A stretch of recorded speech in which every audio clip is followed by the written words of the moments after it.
Hello guys, magandang araw. It's me again, Kamutika TV.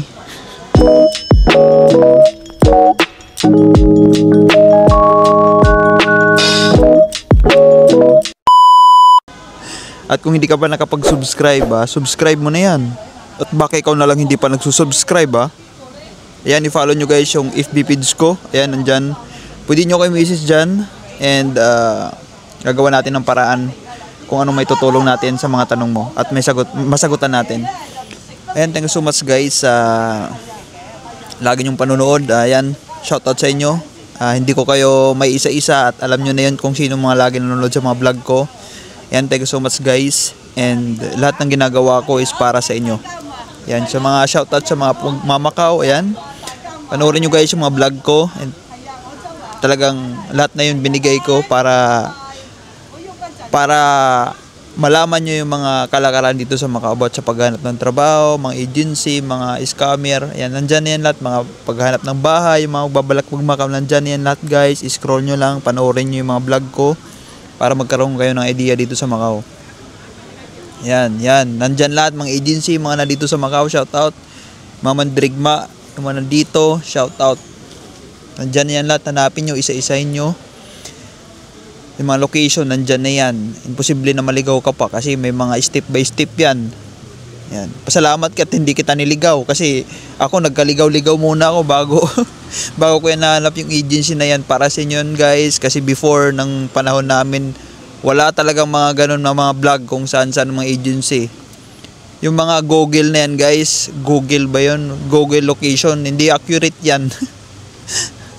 Minsan di nyo pa mahanap pag sinearch nyo yung sinearch yung agency, iba yung nalabas doon. Kaya guys, YouTube na lang kayo mag-search. Hanapin yung Kamutika TV. Pag naghanap kayo ng agency, Kamutika TV, tapos dugtungan nyo kung anong agency yung hinahanap nyo, lalabas yun. Nandyan na yan lahat.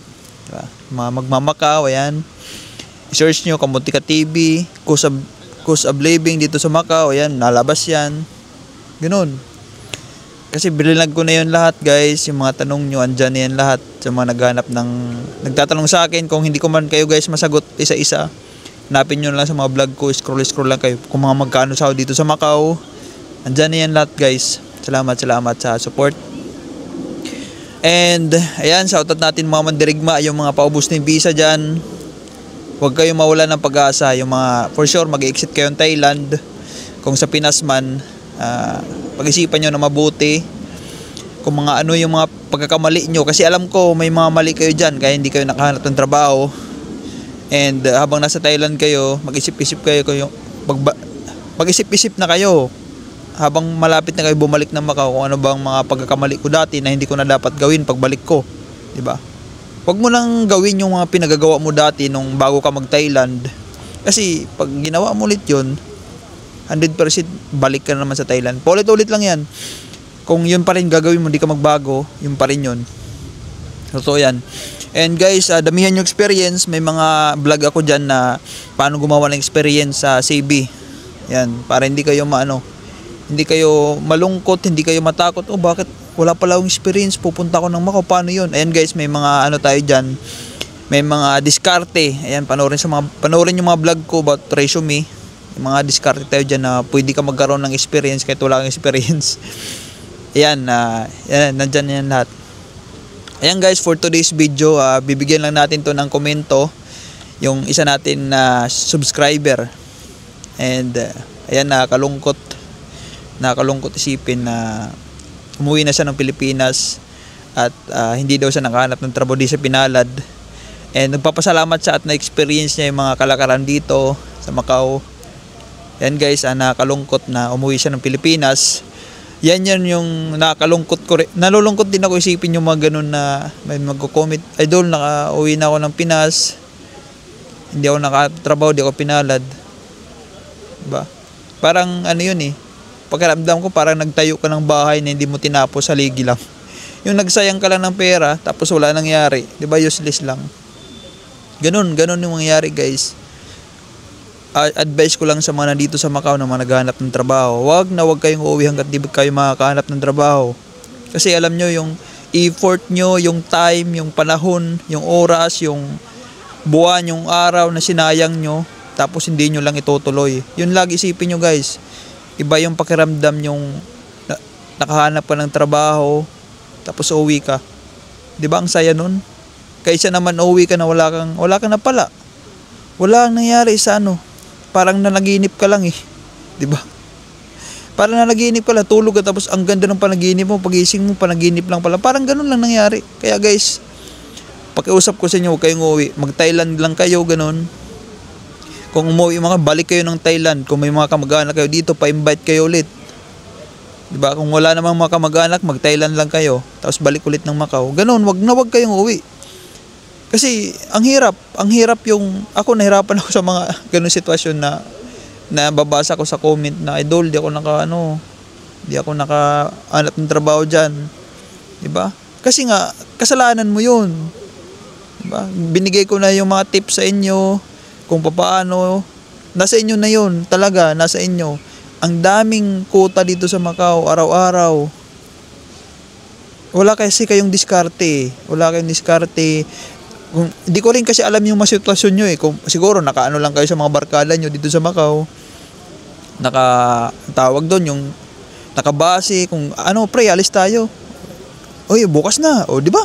Wag kayo magsasayang dito ng visa araw-araw. Nagbabawas yan sa Linggo, mag-apply din kayo online. Di ba? Yung mga restaurant dito, maglagay kayo ng mga dishwasher, waiter na experience kasi para pwede kayo sa mga restaurant dito. Punta kayo sa Taipa, ang daming Pilipino doon. Dami ko na-encounter. Ito si Idol, na-encounter ko to sa party. Nasa resto siya, wala siyang placement. Andun sa Taipa siya ngayon, nag-aantay na lang green chop. 'Di ba? Nag-aantay na lang green chop. Doon siya sa resto nagpasa. Sa resto sa Taipa, wala siyang placement, binayaran. O, kung dito lang kayo sa Macau, doon lang kayo sa mga agency, naka-focus. Mag-online kayo guys, mag-online. 'Di ba yung mga pupunta sa Macau, maghahanap ng trabaho, advice ko is mag-online kayo. Online, walk-in, sa mga resto, magpasa-pasa kayo. Sa mga gulayan, magpasa kayo dyan. Kung sa mga lalaki, kayong delivery. Diba? Sa mga babae na matatangkad, lady guard, mayroon dito guys. Hindi lang lalaking pwede mag-guard, lady guard pwede. Diba? Ang dami pwede pasahan dito. Hindi nyo lang kasi trinatry, wala kayong lakas ng loob. Kasi guys, sasabihin ko na sa inyo magiging honest na ako sa inyo dito yung mga walang mga mahihinang loob, mahiyain, hindi pinapala dito. Nakakailang Thailand, nakakasampung Thailand bago makatrabaho kasi nga manahiya sila. Yung mga makakapalang mukha, malalakas yung loob, di nahiya. Yung mga nakakahanap dito agad ng trabaho, 2 to 3 weeks lang, 4 weeks, may mga trabaho na, di ba? Especially mga cross country, ang bilis na makahanap kasi nga wala silang inaasahang ibang tao, kundi yung sarili nila. Kasi kung aasa ka sa ibang tao, aasa ka sa kanya, aasa ka sa mga agent na yan, antayin ka lang, bigay ka ng 3,000. Ako na bahala sa'yo. Guys, huwag kayong ganyan, huwag kayong sa mga agent na yan. Lulukuhin lang kayo nyo, mag-apply kayo ng sarili nyo sa agency, and baka mas maliit pa yung babayaran nyo. Kasi pag may agent kayo, kukuha pa yan sila ng porsyento sa'yo, wala na, ubos na yung mo, tapos hindi pa sigurado yun na bibigyan ka talaga ng trabaho. Yan yung sinasabi ko sa inyo lagi na magsarili kayo, mag-walk-in kayo, diba? Ganun, tulungan nyo sarili nyo kasi kung hindi nyo tutulungan, aasa lang kayo sa ibang tao, walang ibang tutulong sa'yo kundi sarili mo dito.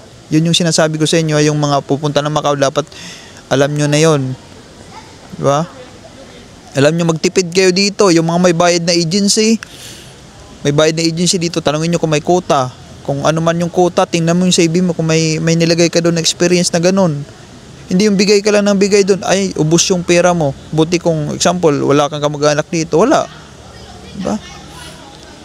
Tapos yung may mga kamag-anak dito, kawawa naman yung hinihingan mo araw-araw ng 30, 40, 50 para doon sa mga agency na may bayad. Tapos wala palang quota yung pinapasahan mo, diba? Useless lang. Yun ang sinasabi ko sa inyo na tanungin nyo kung may quota, para sa inyo yun. Para hindi kayo, imbis na yung 10 na yun is pambili nyo ng pagkain habang nag-iikot dito sa Macau, imbis yung 10 na yun is pampaprint nyo ng CV, pag naubusan kayo, is wala na, naibigay nyo na doon, tapos wala palang quota yung agency. Kasi yung may agency na yun, tanggap lang sila ng tanggap yan. Diba? Hindi sila nagsasabi, walang quota, hindi pwede yung pasa. Hindi ganun sila, basta sila tanggap lang ng tanggap, diba? Sabihan nyo yung mga na-encounter nyo na hindi pa nakapanood sa mga vlog ko. Sabihan nyo, hindi lang dapat bigay ng bigay. Kaya naawa ko sa inyo guys. Kasi nung nagmandirigma pa ako, nakikita ko sa kanila eh. Oo. Ako, neighbor ako. Magpapasa man ako doon, libre. Hindi ako may isahan yung agency na yan kasi alam ko yung kalakaran nila. Diba? Ba't ako magbabayad? Wala namang kuta. Ganun. Kalokohan yun. Diba? Ganun guys yung gawin nyo. And yan si Idol umuwi. Idol, balik ka. Yung future mo alam ko nandito sa Macau. Balik ka pag may ano ka na, lakas ng loob, kapal na mukha. Dapat ganun. Sipagan mo pag nandito ka, huwag ka mahiya and magsulok ka. Diba? Ganun. Hindi yung iba kasi barbarkada, ayan, 3-5. Ayan, delikado yan guys. Kawawa kayo dito pag nahuli kayo. Isa, walang problema. Solo mo yung pagpumasok ka sa agency na may quota na isang quota, solo mo. Kung 5 kayo, pumasok kayo doon, malamang na hindi pa mapunta sa'yo kasi marami kayo. Diba? Yun yung sinasabi ko na, guys, yun yung gawin nyo. Magsolo kayo. Kaya nga, nag-upload ako ng mga agency na location para kaya nyo magsolo kasi alam nyo na yung papunta doon kasi may skits na, step by step. Diba? Wala na kayong na imposible naman maligaw kayo, step by step yan. Paano sasakay, ito yung bababaan nyo. Diba? Ganon. Para makapagsulo kayo, yun yung purpose ko. Kung di ako nag-upload ng mga location, may dahilan kayo para hindi kayo magsulo kasi di nyo alam, diba? Kaya nga, nag-upload ako ng mga agency na location para yung iba makapagsulo. Kahit walang kasama, makakaalis. Hindi yung nakaano ka lang, kung hindi siya umalis, di ka rin naalis. Wala, ubos yung visa nyo, wala mangyari. Yun. Ang daming dito sa Macau na encounter ko na pa-exit na ng Thailand, paubos na yung visa na wala nangyari. Kasi nga, nagsasayang lagi sila ng araw. Kaya Sabado, Linggo guys, alis kayo. Maghanap kayo ng mga agency na bukas, magtanong kayo, pasa kayo doon. Ganon. Huwag kayo magsasayang ng araw. Time is gold dito sa day is gold. dito sa Macau, sa mga naghanap ng trabaho. Sipagan mo, yung mga dropbox, hapon ka magpasa. Diba?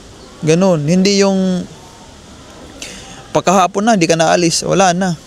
Pwede, di ka umalis, mag-online ka, pasa-pasa ka via email, send ka sa mga hotel. May mga upload ako dyan ng mga email na pwede ka mag-send. Kahit yung mga agency dito sa Macau, may mga upload ako na email nila eh. Yan, pwede ka dyan mag-send. Andyan na lahat eh. Sa mga vlog ko.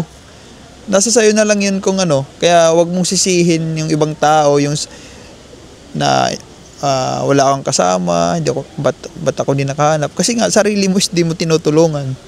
Diba? Ganun lang yun. Ganun. Tulungan mo sarili mo, humarap ka sa salamin pag umaga, pag gising mo. Kaya ko ba to harapin yung mga agency na to? Makakapal ba yung mukha ko? Ganun. Sa gabi, magdasal ka bago matulog na bukas, Lord, pagising ko, maghanap ako ng trabaho. I-guide mo ako sa mga agency na may kuta. Pagising mo ng umaga, mag-pray ka na naman. Lord, palis na ako. Isamahan mo ako maghanap ng trabaho ngayon. Kasi hindi ko kaya na mag-isa. Kailangan ko ng kasama. Sasamahan ka niyan. Ganun guys, ganun gawin nyo. Ganun. Yung mga umuwi ng Pilipinas, wala na, sumuko na yun. Sumuko na yun. Nagsayang lang sila ng araw, panahon. Di ba? Sinayang lang nila. Sabagay, nagkaroon sila ng experience kung paano dito sa trabaho, maghanap ng trabaho sa Macau. Diba? Mabilis makahanap dito sa Macau kung talagang gusto mo and masipag, tiyaga ka at magdadasal. Ganun. Pero kung puro ka lang salita, wala yan, di ka makahanap. Diba? Naalis ka nga, 2-3 agency lang, wala yun. Useless yan. Tapos yung experience mo, 2 lang. Damihan mo experience, walang dito, unlimited experience dito sa Macau. Walang hinahanap na certificate of employment. Sa mga education, di kailangan ng graduate ka ng importante doon experience. Walang pakialam dito kung anong pinag-aralan mo dito sa Macau. Wala silang dito pakialam kung high school ka o college ka, cum laude ka sa top 1 ka sa board exam. Ganon guys, ganon. Wag na wag kayong uuwi hanggat di ka nakakahanap ng trabaho dito sa Macau. Yun lang advice ko. Kasi nalulungkot ako yung mga umuwi na nakatrabaho. Lungkot ako guys. Yun yung pinakamalungkot ko naririnig. Pero yung makakarinig ako na idol nakahanap trabaho. Ay nako, ang saya ko. Ang saya ko guys. Ang saya. Yun yung pinakamasaya kong araw pag nakakarinig ako, nakakabasa ako ng comment. Idol, may trabaho na ako. Diba? Ganon. Yun lang nakakapagpasaya sa akin pag nakakabasa ako ng mga ganong comment. Diba? Nagkakaroon pa ako ng lakas para mag-vlog ulit pag mga ganon. Diba? Yun lang guys, yun lang. And kaya nyo yan, huwag kayong mawalan ng pag-asa. Diba? Kaya nyo yan, huwag kayong mawalan ng pag-asa. Importante is magdasal. And siyempre, gawa din. Diba? Para sa inyo yan. And ayan, I love you all guys. Thank you so much. Thank you so much sa support.